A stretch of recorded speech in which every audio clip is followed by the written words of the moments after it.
Olá, pessoal. Estou aqui de volta. Sou o professor Isaías para mais uma aula de filosofia. Hoje nós vamos tratar de um assunto de vital importância para o mundo contemporâneo. Então, a dignidade humana e os desdobramentos dos processos migratórios. O que isso tem a ver com a filosofia? Bom, quando se fala de dignidade humana ou de qualquer outra forma de dignidade, isso tem a ver com a ética e com a moral. A ética é a mãe da moral e a moral é a filha da ética. Então, nós estaremos tratando nessa aula das duas coisas, da ética mãe e da moral filha. Então, para começar, temos aí o seguinte: a dignidade humana é um princípio fundamental que deve ser garantido a todos os indivíduos, incluindo os migrantes. A migração, seja ela motivada por razões econômicas, políticas ou sociais, pode levar à violação dos direitos humanos, à discriminação e à exclusão, afetando a dignidade dos imigrantes. Então, quando nós falamos aqui de migrantes, temos que levar em consideração também o seguinte: migrante é aquela pessoa que parte do seu país de origem a outro local, o imigrante é aquele que chega a outro país, e o migrante inclui, na verdade, as duas coisas. O migrante é aquele que se desloca de um local para outro. Bom, então vamos tratar agora de alguns pormenores. Direitos humanos dos migrantes. Os direitos humanos dos migrantes devem ser protegidos e garantidos em todas as etapas do processo migratório, incluindo o direito à vida, à liberdade, à segurança, à não discriminação e ao acesso a serviços básicos. E quanto às políticas públicas, governos e instituições não governamentais devem implementar políticas públicas eficazes para promover a inclusão social, o acesso à justiça e a proteção contra a violação e a discriminação. Pois nós sabemos que quando uma pessoa se desloca de um local para outro, tem também, além do impacto social, o impacto cultural. Agora, para o migrante, pátria é a terra que lhe dá o pão. Mas, continuando, sensibilização e educação. Então, agora o que precisa? É fundamental promover a conscientização sobre a importância da diversidade cultural e da igualdade de direitos, combatendo o preconceito e a xenofobia. Então, quais são os males que têm que ser combatidos? O choque cultural pode levar à violência. E quando nós recebemos gente de um outro local, quando a gente sai de um local para outro, a gente precisa se precaver, porque a gente vai se digladiar com a questão cultural. Por exemplo, nós temos aquela cultura que proíbe comer a carne de porco, como, por exemplo, os judeus, um adventista do sétimo dia, não se alimenta de carne suína, e nós fazemos isso de forma tranquila. Então, vai sempre acontecer um choque que precisa ser levado em conta, principalmente para evitar a violência. Agora, a questão do acolhimento e apoio.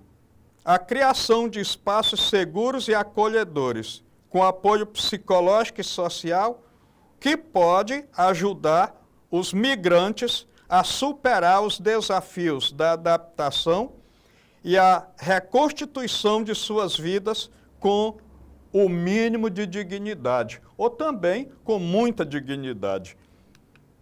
Agora, violação de direitos. Aqui nós estamos tratando desse desdobramento inconveniente. Em muitos casos, migrantes enfrentam condições de trabalho precárias, exploração, violência e discriminação, tanto no percurso quanto no ponto de chegada, no destino. Então isso é muito complicado, porque acaba, de certo modo, levando à exploração econômica, principalmente. Então as pessoas, na sua avidez pelo lucro, acabam explorando os migrantes, forçando-os muitas vezes a trabalho que parece mais escravidão. Exclusão social.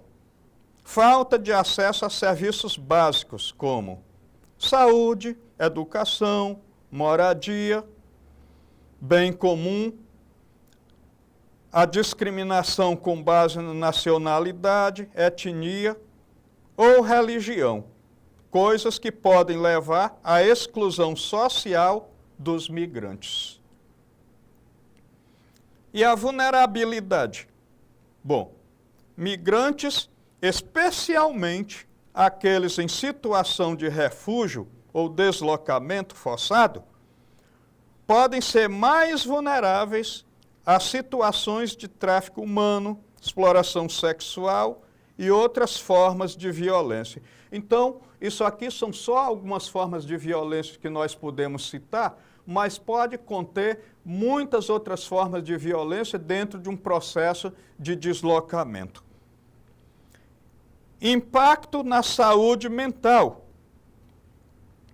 A experiência da migração, com suas incertezas, perdas e dificuldades de adaptação, pode ter um impacto significativo na saúde mental dos migrantes, como, por exemplo, a depressão, então aquela recordação do passado, muitas vezes com saudosismo, leva à depressão, a ansiedade, que é justamente aquela incerteza sobre o futuro, e o estresse, que é justamente proporcionado pelas condições que estão no presente.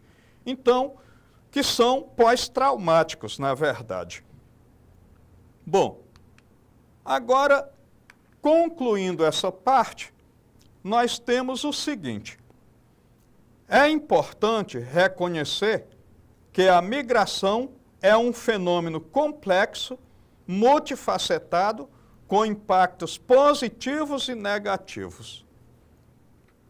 No entanto, garantir a dignidade humana e os direitos dos migrantes é um dever ético e legal, que deve ser priorizado por todos os setores da sociedade. E aqui eu quero fazer um destaque especial. Em 1980, aqui no Brasil, a Igreja Católica promoveu uma campanha da fraternidade, colocando a questão da migração como tema central, com o lema "Para onde vais?". Então, naquele momento, ou seja, há 45 anos atrás, até a religião se preocupou com essa questão da migração. Portanto, ela deve ser uma preocupação permanente de todos os grupos sociais, incluindo os governos, né? E principalmente os governos. Então, agora, depois dessa reflexão feita sobre a questão da migração, nós vamos fazer algumas atividades relacionadas ao assunto. Então, agora, depois dessa reflexão, vamos tratar das atividades.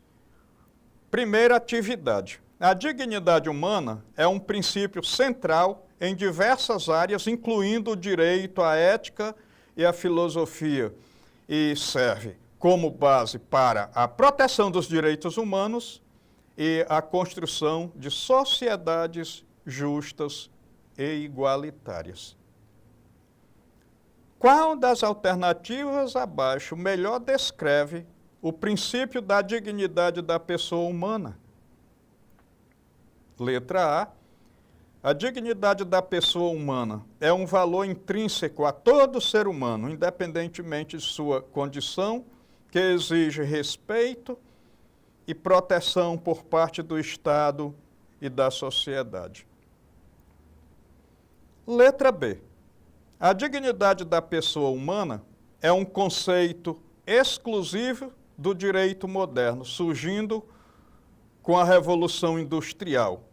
E para proteger os trabalhadores. Será essa? Não. Por quê? Porque a dignidade humana, ela deve existir desde sempre. Ela não vai começar na Idade Moderna, muito menos com a Revolução Industrial. E muito menos visa só a proteção de trabalhadores. Agora, letra C.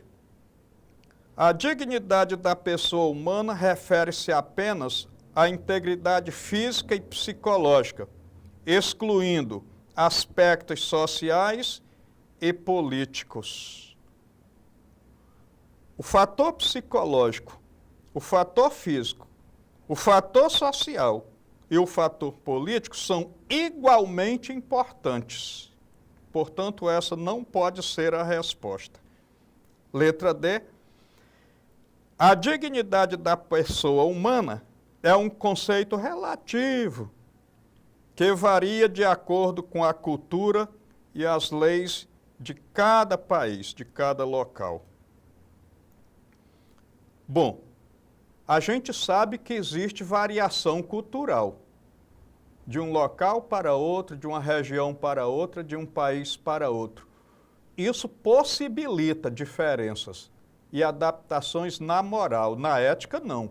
A ética, o princípio da vida, o princípio fundamental da liberdade, da dignidade humana, da integridade física e psicológica, é igual e deve ser igual em qualquer lugar. Letra E. A dignidade da pessoa humana se aplica apenas aos cidadãos de um determinado país, não se estendendo a estrangeiros ou apátridas. Também não pode ser. Tem que ser estendido a todos. Então, nós vamos ter como resposta correta a essa primeira questão a letra A.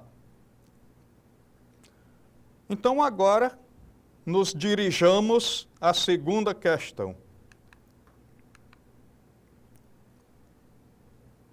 O êxodo rural, caracterizado pela saída de pessoas do campo para as cidades, foi impulsionado por uma combinação de fatores, sendo mais um reflexo das mudanças na estrutura agrária do país, no caso do Brasil. Qual das seguintes alternativas melhor descreve os principais fatores que motivaram o êxodo rural no Brasil durante a segunda metade do século XX? Número 1, a mecanização do campo e a disputa de terras para o cultivo. Então, isso aqui parece ser verdadeiro. A busca por melhores salários e oportunidades de emprego nas cidades. Isso aqui é outra coisa que, para quem tem, por exemplo, a minha idade, 60 anos, mais de 60 anos, dá para perceber nitidamente que essa foi uma das razões. A expansão da fronteira agrícola para outras regiões do país. De fato, principalmente a partir de 1970, o Centro-Oeste passou a receber muito a questão agrícola e até a pecuária também. Então, letra A, somente 1 está correta. Letra B, somente 1 e 2 estão corretas. Letra C, somente 3 e 4 estão corretas. Letra D, 1, 2 e 3 estão corretas. E letra E, 1, 2, 3 e 4 estão corretas. Resposta certa, 1, 2, 3 e 4 estão corretas, letra E, portanto, todas as alternativas acima de 1 a 4 estão corretas. Então, essa foi a nossa aula de hoje. Eu agradeço muito a participação de vocês até aqui. Peço que visitem a nossa plataforma para terem novo acesso à aula. Muito obrigado pela atenção de todos e de todas. Até o nosso próximo encontro.